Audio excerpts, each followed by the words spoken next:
নম্বর 1, সাহারি খাওয়া বাধ্যতামূলক নয়, তবে গুরুত্বপূর্ণ। যৌক্তিক ব্যাখ্যা: সাহারি না খেলে দীর্ঘ সময় খাদ্য শূন্য থাকা শরীর দুর্বল হয়ে পড়তে পারে। হাদিসে সাহারি খাওয়ার প্রতি গুরুত্ব দেওয়া হয়েছে কারণ এতে বরকতময় রয়েছে। 2, পর্যাপ্ত পানি পান করা জরুরি। সারাদিন রোজার কারণে শরীরে পানি শূন্য হতে পারে, যা মাথা ব্যথা, ক্লান্তি এবং কোষ্ঠকাঠিন্যের কারণ হতে পারে। তাই সাহারির শেষ সময় পর্যন্ত 8 থেকে 10 গ্লাস পানি পান করার অবশ্যই চেষ্টা করবেন। 3, ভারসাম্যপূর্ণ ইফতার গ্রহণ করুন। যৌক্তিক ব্যাখ্যা: অতিরিক্ত ভাজা পোড়া ও ভারী খাবার খেলে হজমের সমস্যা হতে পারে, যার জন্য গ্যাস, মাথা যন্ত্রণা, মাথা ব্যথা, পেটে ব্যথা, যার কারণে রোজা রাখাটা খুবই ঝুঁকিপূর্ণ হয়ে যাবে।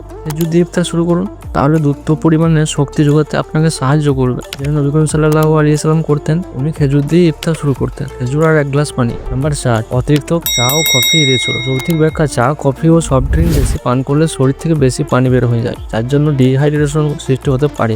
পরিমিত ঘুম নিশ্চয় করুন। এবারে এখানে ঘুমের ব্যাপারটা হচ্ছে যে ঘুম মানে সারাদিনটা আমি ঘুমিয়ে কাটাবো, নামাজের সময় নামাজ পড়বো, এরকম করলে শরীরের মধ্যে একটা আলসে ভাব চলে আসে, যার জন্য সবকিছু আমাদের কাছে খিটখিটে ভাব দেখায়, মেন্টালিটি ডিস্টার্বেন্স তৈরি হয়। আমরা ছোট ছোট বিষয়ে অতিরিক্ত পরিমাণে আমাদের মধ্যে রাগ কাজ করবে, আমরা খুব তাড়াতাড়ি অধৈর্য হয়ে যাবো। তার জন্য ঘুমটা মেনটেন করুন। অতিরিক্ত পরিশ্রম এড়িয়ে চলুন। রোজার সময় শরীরের শক্তি ধরে রাখতে হালকা কাজ করা উচিত। ভারী কাজ করলে শরীরে দ্রুত ক্লান্ত হয়ে পড়বে এবং শরীরে পানির শূন্যতার ঝুঁকি বেড়ে যাবে।